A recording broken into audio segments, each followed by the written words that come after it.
സജോ ദേവസ്യം അലി അക്ബർ തുടരുന്നുണ്ട്. സജോ, ക്രമീകരണങ്ങളെക്കുറിച്ച് ഇപ്പോൾ ധാരണയായി കഴിഞ്ഞു.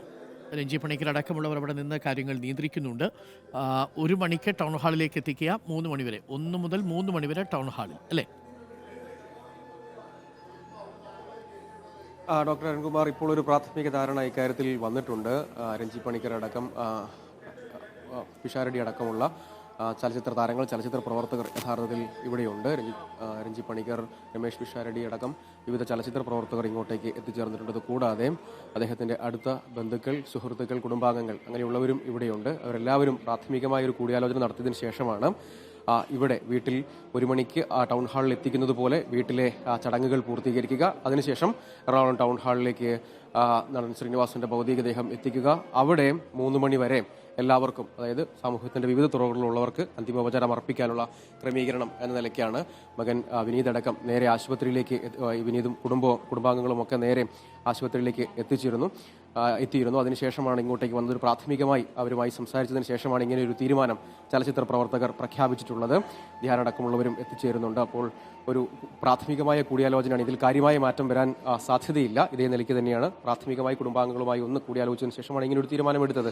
ഇങ്ങോട്ടേക്ക് തന്നെ ധാരാളം ചലച്ചിത്ര പ്രവർത്തകരും ഇവിടുത്തെ നാട്ടുകാരും അദ്ദേഹത്തെ സ്നേഹിക്കുന്ന, ഇഷ്ടപ്പെടുന്ന നിരവധി മനുഷ്യർ യഥാർത്ഥത്തിൽ ഈ വീട്ടിലേക്കും അന്തിമോപചാരം അർപ്പിക്കാൻ വരുന്നുണ്ട്. പക്ഷേ ഇവിടെ അതിനുള്ള വലിയ ക്രമീകരണം ഒരുക്കുക അസാധ്യമാണ്. ഒരു നിമിഷം, ലേബി കൂടി നമുക്കൊപ്പം ചേരുന്നു. ലേബി, 1 മണിക്ക് ടൗൺ ഹാളിലേക്ക്, 1 മുതൽ 3 വരെ ടൗൺ ഹാളിൽ പൊതുദർശനം, അതിനുശേഷം തിരിച്ച് വീട്ടിലേക്ക് എത്തിച്ച് വൈകുന്നേരം വീട്ടുവളപ്പിൽ തന്നെയാണ് സംസ്കാര ചടങ്ങുകൾ, അല്ലേ?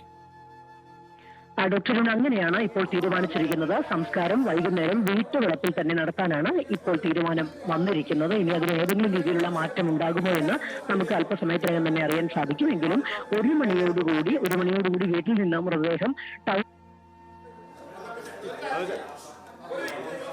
സജോ അലിയുമുണ്ട്. സജോ അലി, അവിടെ നല്ല തിരക്കുണ്ടെന്ന് തോന്നുന്നു, അല്ലേ വീട്ടിൽ?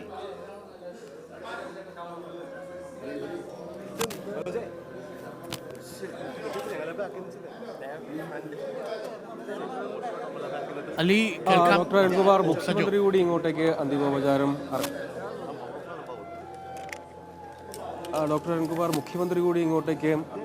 അന്തിമോപചാരം അർപ്പിക്കാൻ 12 മണിയോടുകൂടി കണ്ടനാട് വീട്ടിലേക്ക് എത്തും എന്നാണ് അറിയിച്ചിട്ടുള്ളത്. അദ്ദേഹം എറണാകുളത്തുണ്ട്. കൾച്ചറൽ കോൺഗ്രസിന്റെ പരിപാടി ഉദ്ഘാടനം ചെയ്യുന്നതിന് വേണ്ടി അദ്ദേഹം ഇവിടെ എത്തിയിരുന്ന വിവിധ പരിപാടികൾ പങ്കെടുക്കുന്നതിന് വേണ്ടി ആ പരിപാടി പൂർത്തീകരിച്ചതിന് ശേഷം 12 മണിയോടുകൂടി ഇങ്ങോട്ടേക്ക് കണ്ടനാട് വസതിയിലേക്ക് തന്നെ എത്തി ഇവിടെ അന്തിമോപചാരം അർപ്പിക്കും എന്നാണ് ഇപ്പോൾ അറിയിച്ചിരിക്കുന്നത്.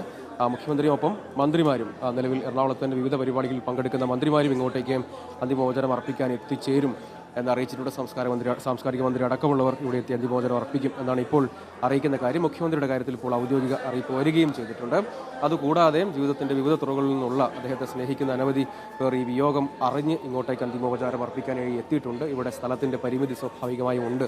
അതുകൊണ്ട് പരമാവധി ആളുകൾക്ക് അന്തിമോപചാരം അർപ്പിക്കാനുള്ള അവസരം ഇവിടെ ഒരുക്കുക എന്നത് യഥാർത്ഥത്തിൽ അത്ര പ്രായോഗികമല്ല എന്നൊരു കാര്യം കൂടിയുണ്ട്. എങ്കിലും പ്രധാനമായും ചലച്ചിത്ര പ്രവർത്തകർ അഭ്യർത്ഥിക്കുന്നത് ടൗൺ ഹാളിലേക്ക്, അദ്ദേഹത്തെ സ്നേഹിക്കുന്ന, ഇഷ്ടപ്പെടുന്ന അദ്ദേഹത്തിൻ്റെ ചലച്ചിത്ര ആസ്വാദകരായ എല്ലാവരും ടൗൺ ഹാളിലേക്ക് പരമാവധി എത്തി അവിടെ അന്തിമോപചാരം അർപ്പിക്കാനുള്ള ക്രമീകരണം എന്ന നിലയ്ക്കാണ്. അത് പൂർത്തീകരിച്ചു കഴിഞ്ഞാൽ വീട്ടിലേക്ക് തന്നെ കണ്ടനാട്ടെ വസതിയിലേക്ക് അദ്ദേഹത്തിൻ്റെ സായന്തനം എന്ന് പറഞ്ഞാൽ അദ്ദേഹത്തിൻ്റെ ജീവിതത്തിൻ്റെ ഒരു കാലയളവ് മുഴുവൻ ചെലവഴിച്ചത് ഇവിടെയാണ്. അതിൽ കൂടുതൽ സമയം അദ്ദേഹം മറ്റു പല സ്ഥലങ്ങളിലും, ചെന്നൈയിലും മറ്റുമൊക്കെയായിരുന്നു. തുടർന്ന് അദ്ദേഹം ഇവിടെ എത്തുകയും ഇവിടെ നമുക്കറിയാം അദ്ദേഹം മുന്നോട്ട് വെച്ച പല ആശയങ്ങളുമുണ്ട്. അതിൽ വിമർശിക്കപ്പെട്ടതുമുണ്ട്. അതിൽ അദ്ദേഹത്തിൻ്റെ ജൈവ കൃഷി അടക്കമുള്ള കാര്യങ്ങൾ അവയെല്ലാം നടന്നിരുന്ന ഒരു മേഖലയും പ്രദേശവും ഒക്കെയാണ് ഇവിടെ എന്നതുകൂടി എടുത്തു പറയേണ്ട ഒരു പ്രധാനപ്പെട്ട ഒരു കാര്യമാണ്.